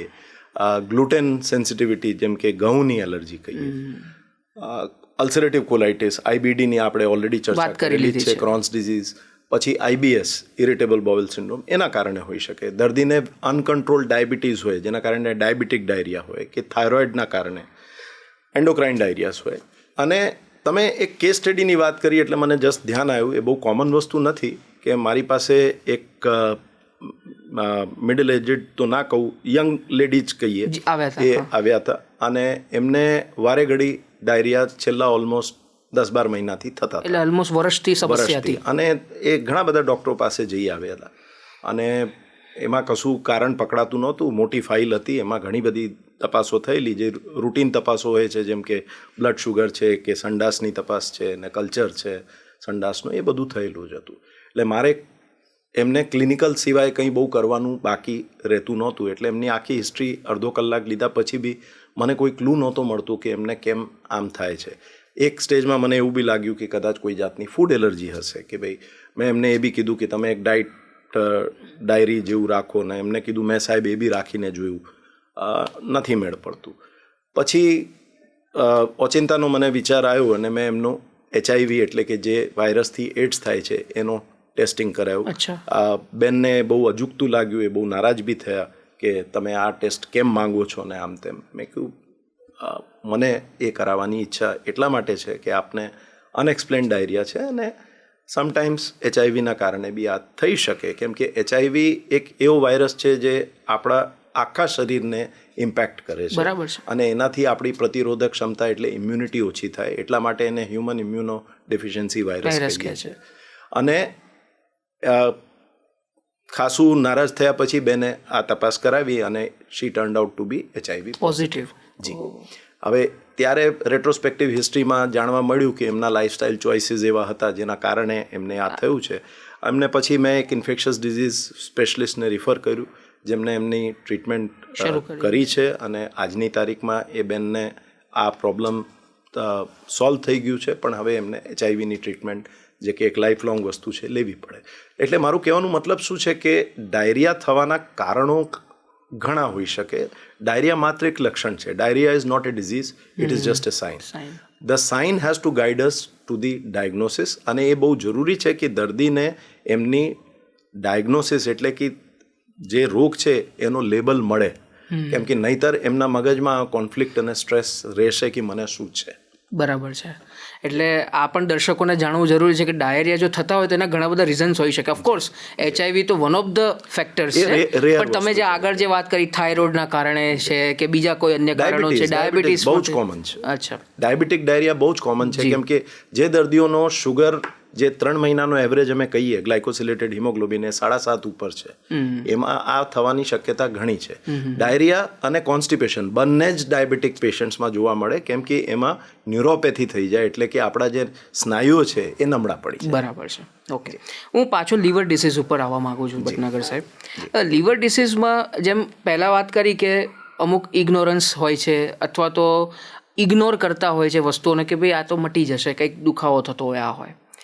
શરૂઆતના જો સંકેતોની વાત કરીએ કે તમને કંઈક લીવરની બીમારી છે એવું કંઈક સેન્સ આવે તો એના માટે દર્દીઓએ અથવા તો આપણા દર્શક મિત્રોને પણ તમે અવેરનેસ માટે જણાવો કે કેવા પ્રકારની બાબતો નોંધાવી જોઈએ અથવા તો ધ્યાન રાખવું જોઈએ. જો તમારા શરીરમાં આ પ્રકારના કોઈ ચેન્જીસ આવ્યા તો તમારે તરત જ ડૉક્ટરને મળવું જોઈએ. ઓકે નિશિતભાઈ, લીવર જેમ કે આપણે વાત થઈ એની અંદર એક રિડન્ડન્સી છે, કેમ કે એ રીજનરેટ થઈ શકે છે. એટલે લીવર સામાન્ય રીતે જ્યારે આપણને સંક્રમણના રોગો થાય લીવરના, જેમ કે કમળો કહીએ, જેને જોન્ડિસ કહીએ, એમાં 2 પ્રકારના છે, જેને આપણે સાદો કમળો કહીએ અને ઝેરી કમળો. સાદો કમળો એ છે જે ખાવા પીવાથી ઇન્ફેક્શનથી વ્યાપ્ત થાય છે, જેને હેપેટાઇટિસ A અને E કહીએ. એ સામાન્ય રીતે સેલ્ફ લિમિટિંગ હોય છે, જેમ કે દર્દીને ખાલી આરામ કરવું પડે, ઉલટી આવતી હોય તો ઉલટીની દવા કરે, અને જરૂર પડે બહુ જ ડિહાઇડ્રેશન કે એવું હોય, શરીરમાં પાણીનો અછત હોય તો એમને કદાચ બાટલા અને ખાટલાની જરૂર પડે. પણ મોટાભાગના આ દર્દીઓ ઘરે બી મેનેજ થઈ શકે છે. પછી છે હેપેટાઇટિસ B અને C, જે ઝેરી કમળો છે, જેના કારણે લીવરને પરમાનન્ટ ડેમેજ થઈ શકે અને લીવર ટ્રાન્સપ્લાન્ટ સુધાની અવસ્થા ઊભી થઈ શકે. બરાબર છે. એ સિવાય લીવરના રોગોમાં સામાન્ય રીતે સૌથી પહેલો જે લક્ષણ હોય છે એ હોય છે ભૂખ ઓછી લાગવી, વજન ઉતરવું, પીળો વધારે પડતો પીળો યુરિન આવું, અને ક્યારેક ક્યારેક એની સાથે તાવ બી જોવા મળતું હોય છે. પણ મોટા ભાગના લીવરના જે પ્રોબ્લેમ્સ છે, જેમ કે ફેટી લીવર છે કે હેપેટાઇટિસ B અને C છે, જે ક્રોનિક છે, જે પહેલાંથી છે, એક્યુટ સ્ટેજમાં નથી, એમાં દર્દીને કોઈ જ પ્રોબ્લેમનો આભાસ મળતું જ નથી. એટલે ધારો કે હું આપના દર્શક મિત્રોને આ વસ્તુ ખાસ કહેવા માંગીશ કે તમારે કદાચ કોઈ ઓપરેશન કરાયું કે ભૂતકાળમાં તમે લોહી લીધું છે કે તમારા પરિવારમાં કોઈને ઝેરી કમળો થયું હતું કે લીવર કેન્સર થયું હતું કે આપને એવો કંઈક આભાસ છે કે કદાચ નાનપણમાં આપને જોન્ડિસ કે એવું કંઈ થયું છે, તો પ્લીઝ તમારું લીવર ફંક્શન ટેસ્ટ એક વખત કરાવીને જોઈ લો. આ એક સિમ્પલ બ્લડ ટેસ્ટ છે, જેનો ખર્ચો અરાઉન્ડ 300 રૂપિયા જ છે, અને એમાં આપણને SGPT-OT જે લીવર એન્ઝાઇમ્સ હોય છે એ જાણવા મળે, અને બિલિરુબિન, જેના કારણે આપણી આંખો પીળી થતી હોય છે, એ જાણવા મળે. યદિ એ નોર્મલ છે તો 90% તમને બહુ કોઈ વાંધો નહીં આવે. પણ આમાં કંઈક આપણને મળે તો પછી આપણે એની આખી પ્રોસેસ જે છે જાણવા માટે કે આ કેમ થયું જાણવું. બીજું એ છે કે ઘણા લોકો વિદેશ જતા પહેલાં એમની મેડિકલ ટેસ્ટમાં અથવા તો એમને કોઈ કારણસર સોનોગ્રાફી કરાવે ત્યારે જાણવા મળે કે ફેટી લીવર છે, તો એને ઇગ્નોર ના કરો. બરાબર છે. એ વસ્તુને પછી ટ્રીટ કરો અને એ ફેટી લીવરને રિવર્સ કરો. બહુ સાચી વાત છે. તમે લીવરની વાત કરી, પેટની વાત કરી, આંતરડાની વાત કરી, યકૃતની વાત કરી, અને મેં તમારા શરૂઆતના ઇન્ટ્રોડક્શનમાં મેં ગેસ્ટ્રોએન્ટરોલોજિસ્ટ, હેપેટોલોજિસ્ટ 2 બોલ્યા, પણ એક ઉમેરવાનું રહી ગયું, થેરાપ્યુટિક એન્ડોસ્કોપિસ્ટ. તો પહેલાં તો થેરાપ્યુટિક એન્ડોસ્કોપિસ્ટ એટલે શું, અથવા તો થેરાપ્યુટિક એન્ડોસ્કોપી એટલે શું, અને એમાં જ બીજો પ્રશ્ન એડ કરી દઉં કે ડાયજેસ્ટિવ ડિસીઝના ઇલાજમાં આ ઇલાજમાં આ પર્ટિક્યુલર જે થેરાપ્યુટિક એન્ડોસ્કોપી છે એ કઈ રીતે બદલાવ લાવ્યો છે? બહુ જ સરસ પ્રશ્ન આપે પૂછ્યું છે નિશિતભાઈ. થેરાપ્યુટિક એન્ડોસ્કોપી એક એવી પદ્ધતિ છે જેમાં એન્ડોસ્કોપી પહેલાં આપણે ડિફાઇન કરીએ. એન્ડોસ્કોપી એટલે કે એક દૂરબીન જેને આપણે શરીરના જે નેચરલ ઓરિફિસ છે, એટલે કે જેમ કે મોં છે, મળમાર્ગ છે, એના દ્વારા આપણે અંદર જતા હોઈએ છીએ, અને અંદરની વસ્તુને ખોલ્યા વગર આપણે જ્યારે જોઈ શકીએ એને એન્ડોસ્કોપી કહેવાય. એન્ડો એટલે કે ઇનસાઇડ, અંદર, અને સ્કોપી એટલે કે કોઈક દૂરબીનથી જોવાનું, એટલે એને એન્ડોસ્કોપી કહીએ. હવે સાદી ભાષામાં લોકોને એવું લાગે છે કે પેટને તપાસ કરવાનું એટલે એન્ડોસ્કોપી. એન્ડોસ્કોપી ઘણી પ્રકારની હોય છે. ઇવન સર્જન્સ એન્ડોસ્કોપી કરતા હોય જેને લેપ્રોસ્કોપી કહીએ. રાઈટ. યુરોલોજિસ્ટ હોય જે સિસ્ટોસ્કોપી કરતા હોય છે, અને એવા ઘણા બધા બ્રોન્કોસ્કોપી જે કે પલ્મોનોલોજિસ્ટ કરે. અમે જે કરીએ છીએ એઝ ગેસ્ટ્રોએન્ટરોલોજિસ્ટ, અમારા 3 પ્રોસિજર્સ મેઇન હોય છે. એમાં ગેસ્ટ્રોસ્કોપી એટલે કે મોંથી અન્નળી, હોજરી, નાના આંતરડાને જોવું, કોલોનોસ્કોપી જેમાં મળમાર્ગથી મોટા આંતરડાને જોવું, અને ERCP એટલે એન્ડોસ્કોપિક રેટ્રોગ્રેડ કોલેન્જિયોપેન્ક્રેટોગ્રાફી, જેનેથી અમે સ્વાદુપિંડની નળી અને કોમન બાઇલ ડક્ટ એટલે પિત્તની નળીને જોઈ શકીએ. હવે આપે પૂછ્યું કે થેરાપ્યુટિક એન્ડોસ્કોપી શું? થેરાપ્યુટિકનો મતલબ છે કે આપણે ડાયગ્નોસિસ સાથે ટ્રીટમેન્ટ બી આપી શકીએ છીએ. એટલે આ એક જાતનો નોન સર્જિકલ ટ્રીટમેન્ટ છે. જે વસ્તુ માટે જૂના જમાનામાં સર્જરી થતી હતી, હવે અમે કોઈ ચીરા ચેકા વગેરે પેશન્ટ સેમ ડે ઘરે પાછું બી જતું રહે એવી રીતે એન્ડોસ્કોપીથી કરવા માટે સક્ષમ છીએ. એક દાખલો આપને આપું કે કોકને ગળાનો કેન્સર છે. હવે એ દર્દીથી ખાવાનું પીવાનું ઉતરતું જ નથી, અટકી જાય છે. આપણે જાણીએ છીએ કે આ માણસ બહુ જીવી નહીં શકે કેમ કે એમનો રોગ ફેલાયેલું છે. તો આ પેશન્ટ માટે આપણે શું કરી શકીએ? તો એનો એક વિકલ્પ થેરાપ્યુટિક એન્ડોસ્કોપી આપે છે કે અમે દૂરબીનથી એક સ્ટેન્ટ ગળાની અંદર નાખી દઈએ. આ એક જાતની ટ્યુબ છે જે અમે મૂકી દઈએ. એનાથી દર્દીનો રોગ મટી નહીં જાય, પણ એટલીસ્ટ એ ખાતું પીતું રહેશે ને એ જે રીબાતો હોય છે એ ઓછું થઈ જશે. એવી રીતે જ કોમન બાઇલ ડક્ટની અંદર પથરી હોય, એ પથરી જૂના જમાનામાં સર્જનો ઓપરેટ કરીને કાઢતા હતા. અમે હવે એને દૂરબીનના માધ્યમથી કાઢી શકીએ. ધારો કે દર્દીને કેન્સર છે તો ત્યાંથી અમે ટુકડા લઈ શકીએ છીએ, અને હવે અમે endoscopic dissection, endoscopic surgical dissection કરી શકીએ, જેનાથી કોઈ ચીરા ચેકા વગેરે અંદર જ અમે એ કાઢી શકીએ. ઓફકોર્સ એ દરેક કેન્સર માટે એપ્લિકેબલ નથી, સ્ટેજ 1, 2 માટે જ છે. પણ પહેલા સ્ટેજ 1, 2 માટે બી મોટી સર્જરી આવતી હતી, જે હવે નથી કરવી પડતી. એટલે એવું કહી શકાય કે જે શરૂઆતનું કેન્સરનું સ્ટેજ છે એને પણ એન્ડોસ્કોપી પકડી શકે. એન્ડોસ્કોપી પકડી તો બધા જ સ્ટેજને શકે, પણ એને ટ્રીટ કરી શકે. થેરાપ્યુટિક બેસિકલી મીન્સ કે આપણે એને ટ્રીટ કરી શકીએ. બરાબર છે. એક ડાયગ્નોસ્ટિક વસ્તુ છે કે જે ખાલી તપાસ પૂરતું છે. એ તો આપણે વર્ષોથી કરતા હતા. થેરાપ્યુટિક એન્ડોસ્કોપીનો જમાનો છેલ્લા 25 વર્ષમાં આવ્યું છે, અને એનાથી એક ગેમ ચેન્જર તરીકે આવ્યું છે. એનાથી આખું ખેલ બદલાઈ ગયું છે, કેમ કે હવે અમે એ વસ્તુઓ કરીને દર્દીને 24 કલાકમાં ઘરે મોકલી દઈએ છીએ, જેના માટે પહેલા એ 15 દિવસ એમને અસ્પતાલમાં રહેવું પડતું હતું. બરાબર છે. અચ્છા, તો હવે જેમ કે દરેકના સારા પાસા છે એમ લોકો એના ખરાબ પાસા પણ જોવે છે, અથવા તો એને હું એવું કહીશ કે એક મિથ્સ છે કે ભ્રમ છે. તો એન્ડોસ્કોપી સાથે જોડાયેલી જે ભ્રમણાઓ છે એ કેવા પ્રકારની છે, અને એનું તમે કઈ રીતે સોલ્યુશન લાવશો? પહેલી જે માનસિક ગ્રંથિ ઘણા દર્દીઓને હોય છે કે સાહેબ એમાં તો તકલીફ બહુ પડશે અને એ તો પ્લીઝ ના કરશો. બરાબર.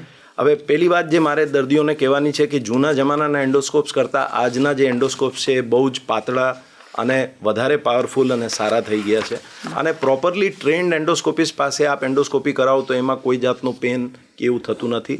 મોટાભાગના મારા ત્યાં તો દર્દીઓને અમે શોર્ટ સિડેશન એટલે કે એમને નાનકડું ગેનનો ઇન્જેક્શન આપીને જ કરતા હોઈએ છીએ, એટલે એમાં કોઈ દુખાવો કે કોઈ અનપ્લેઝન્ટ એક્સપિરિયન્સનો કોઈ પ્રશ્ન જ નથી. બરાબર છે. બીજી એક ધારણા છે કે એ અંદર જાય તો એનાથી કોઈ ઇન્ફેક્શન આપણને થઈ શકે.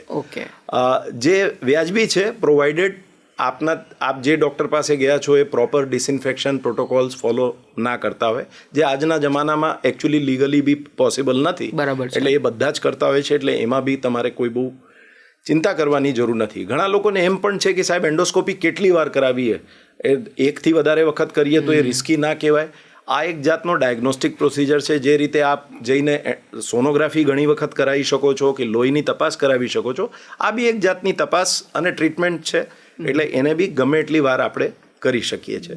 એટલે એવી ઘણી બધી ગ્રંથિઓ લોકોને હોય છે જેમાં કોકનો કોઈ ખરાબ એક્સપિરિયન્સ ભૂતકાળનો આજના તારીખમાં એમને બીક બેસી ગઈ હોય, પણ એને આપણે ચર્ચા કરીને સમજાવીને મોટા ભાગે તો કોઈ ઇશ્યુ આજના જમાનામાં તો નથી આવતું. તો સર, હવે ફ્યુચર જો વાત કરીએ આપણે ભવિષ્યની, કે જે ગેસ્ટ્રોએન્ટ્રોલોજીનું ફ્યુચર જે છે, તો એમાં ગટ માઇક્રોબાયોમ આધારિત ટ્રીટમેન્ટ્સ ભવિષ્યમાં હવે જોવા મળશે?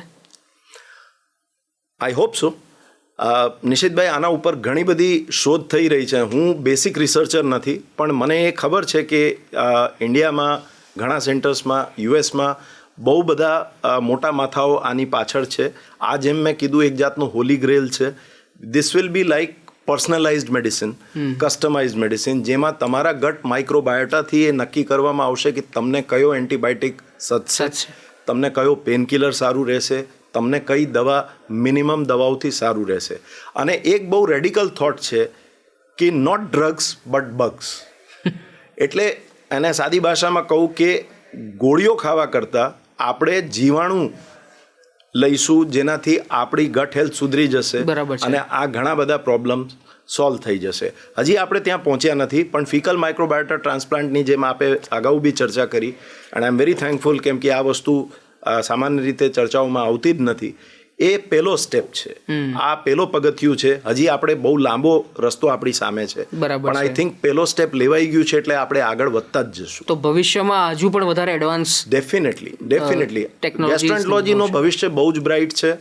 આપણી જે ટાઈપની ફાસ્ટ પેસ લાઈફ જઈ રહી છે, સ્ટ્રેસથી, વેસ્ટર્નાઇઝ ડાયટથી, આ પેટના રોગોનું પ્રચલન વધવાનું જ છે. અને ભવિષ્યમાં આપણી પાસે રોબોટિક્સ બહુ વાઇડ સ્પ્રેડ આર્ટિફિશિયલ ઇન્ટેલિજન્સનો ઓલરેડી અમે વપરાશ કરીએ છીએ એન્ડોસ્કોપીમાં, કેમ કે એન્ડોસ્કોપીમાં મારા ઘણા બધા પ્રોગ્રામ્સ છે, સોફ્ટવેર્સ છે જે આર્ટિફિશિયલ ઇન્ટેલિજન્સ યુઝ કરતા હોય છે, જેનાથી ક્વોલિટી ઓફ એન્ડોસ્કોપી વધતી જાય છે, ટ્રેનિંગ સુધરતી જાય છે. અવનવા જે નવા છોકરાઓ આવે છે એ આ ટેકનોલોજીસથી પહેલાંથી ટ્રેન્ડ આવે છે, જેનાથી એમને એક્સેપ્ટન્સ એઆઈનો બહુ ફાસ્ટ હોય છે.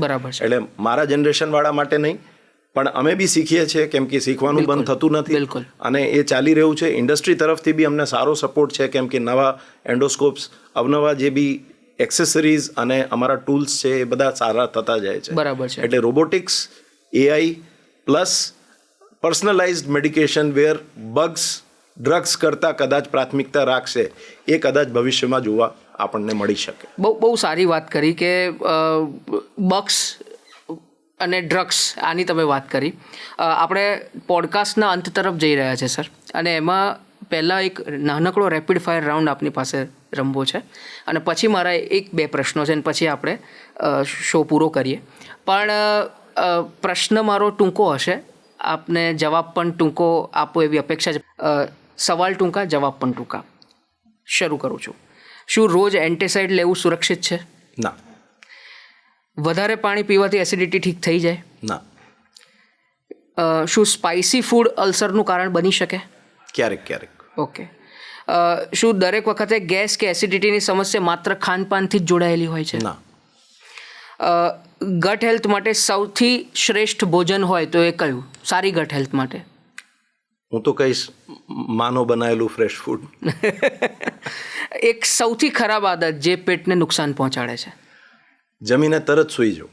ઓકે. લીવરને સ્વસ્થ રાખવા માટેની સૌથી શ્રેષ્ઠ લાઇફસ્ટાઇલ હેબિટ કઈ? દારૂ ના પીવું, કસરત કરવી અને ફ્રેશ ફૂડ ખાવું. ઓકે.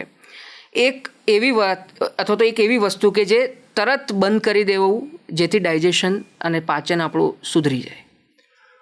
કોઈ વ્યસન કરતા હોઈએ તો, અને કોઈ રોગની દવા સરખી રીતે ના થતી હોય જેમ કે ડાયાબિટીસ, તો ડેફિનેટલી કરવું. સવારની એક એવી આદત કે જે ગટ હેલ્થને એકદમ મજબૂત રાખે છે? કસરત કરવી, અડધો કલાક ચાલી લેવું.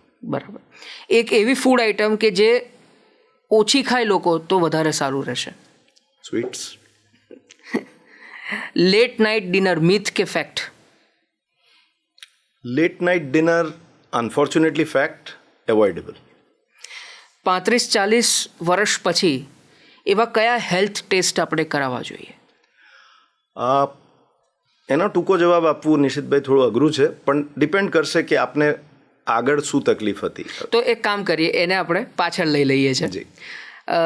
હેલ્ધી ગટ માટે એક સિમ્પલ ડેલી ટીપ? એલર્જી ના હોય તો રોજ છાશ કે દહીં લેવું. ઓકે. હવે આપણે રેપિડ ફાયર પૂરો થાય છે. હવે 2 પ્રશ્નો, અને એમાં મને જે લાગે છે કે આ પ્રશ્ન જરૂરી છે તો એને થોડો ડિટેલમાં ચર્ચા કે 35-40 વર્ષ થાવ તમે, એ પછી કયા અગત્યના બોડી ચેકઅપ અથવા તો ટેસ્ટ કરાવવા જોઈએ આપણે? પહેલી વાત નિશિતભાઈ, કે જે જનરલ હેલ્થ ચેકઅપ્સ નામના પ્રોગ્રામ મેજર કોર્પોરેટ હસ્પતાલોમાં ચાલે છે, હું એમનો બિલકુલ બી સપોર્ટ નથી કરતો, કેમ કે એમાં એવી ઘણી બધી વસ્તુઓ છે જેની આપણને કોઈ જરૂર હોતી નથી. ખાલી એટલા માટે કે ભાઈ માર્કેટિંગના હિસાબે કે તમને આટલા રૂપિયામાં આટલા ટેસ્ટો થાય છે, લોકો એનાથી આકર્ષિત થઈને ત્યાં જતા હોય છે. હવે આપનો જે પ્રશ્ન છે, કેમ કે હું ગેસ્ટ્રોએન્ટરોલોજિસ્ટ છું, ભૂતકાળમાં તમને કંઈ કમળો થયું છે કે તમે કોઈ સર્જરી કરાવી, કે તમારે કોઈ બ્લડ લેવામાં આવ્યું છે, કે ફેમિલી હિસ્ટ્રી છે જોન્ડિસની કે આઈબીડીની કે લીવર કેન્સરની, તો પછી તમારે sonography, liver function test, sugar test અને તમારું બીપી એટલીસ્ટ આટલું તો પિરિયોડિકલી મપાઈ લેવું જોઈએ. બરાબર છે. ઓકે, અંતમાં એક પ્રશ્ન પૂછી લઉં છું સર, કે તમારે ખાલી 3 આદતો એવી બતાવી હોય આપણા દર્શકોને કે જે તમારે ડેલી ફોલો કરવી. આગળ તમે કીધું છે, પણ મને લાગે છે અહીં સંક્ષિપ્તમાં આપણે થોડીક વાત કરી લઈએ જે તમને યોગ્ય લાગે. તો એવી કઈ આદત કરવી જોઈએ જેથી આપણું શરીર સુખાકારીથી ભરપૂર રહે? હું જે કરું છું, હું અને મારા દર્દીઓને હું કહું છું, રૂલ ઓફ 3 હું એને કહેતો હોઉં છું. 3 કિલોમીટર રોજ ચાલવું, 3 લીટર રોજ પાણી પીવું અને 3 પ્રકારની વસ્તુઓથી દૂર રહેવું. એક stress, fast food, cold drinks. અંતમાં દૂરદર્શનના માધ્યમથી આપ દર્શકોને શું સંદેશ આપવા માગશો? સૌથી પહેલાં તો હું આપનો આભાર માનીશ કે આપે મને આટલો સરસ એક પ્લેટફોર્મ આપ્યું અને આટલી ડિટેલમાં આપણે આ ગેસ્ટ્રોએન્ટરોલોજી વિશેની ચર્ચા કરી. મારું દર્શક મિત્રોને એક જ સુઝાવ છે કે આપના કોઈ પણ નવા લક્ષણ શરીરને લાગતા વળતાને ઇગ્નોર ના કરશો. કોઈ પણ જાતના વ્યસન કરતા હો તો એને અટકાવી દો, અને કોઈ એવા લક્ષણ હોય જેને આપે આજ સુધી ઇગ્નોર કર્યા હોય તો એટલીસ્ટ આપના ફેમિલી ડૉક્ટરની સલાહ મુજબ એના વિશે જે બી લાગતા વળતા ટેસ્ટ હોય એ કરાવડાવો. ફ્રેશ ફૂડ ખાઓ, કસરત કરો અને સ્ટ્રેસને ટાળો. પોતાના માટે 30 મિનિટ કાઢો, અને આટલું આપ કરશો તો આપણું પેટ અને લીવર બહુ જ રેઝિલિયન્ટ ઓર્ગન્સ છે, એ આપનું ધ્યાન રાખશે. સ્વસ્થ ગટ છે તો સ્વસ્થ લાઈફ છે, અને આપ અને આપના કુટુંબ એનાથી ઘણું સુખ પામશો એવી ઈચ્છા મારી રહેશે. Thank you so much. તો સર, આપ દૂરદર્શનના પોડકાસ્ટ સ્ટુડિયોમાં આવ્યા અને આટલી ડિટેલમાં સરળતાથી આપણા દર્શકોને તમે આટલી જે ટેકનિકલ વાતોને સમજાવી અને સરળતાથી સમજાવવાનો પ્રયત્ન કર્યો બદલ આપનો ખૂબ ખૂબ આભાર. તો દર્શક મિત્રો, આ હતા જાણીતા ગેસ્ટ્રોએન્ટરોલોજિસ્ટ ડૉક્ટર મનીષ ભટનાગર, જેમણે તમામ પાસાઓ, જે ચાહે ફેટી લીવરની વાત હોય, આપણા આંતરડાના સ્વાસ્થ્યની વાત હોય, આપણા પેટના સ્વાસ્થ્યની વાત હોય, આપણા યકૃતના સ્વાસ્થ્યની વાત હોય, એના તમામ વિશે એમને ડિટેલમાં ચર્ચા કરી.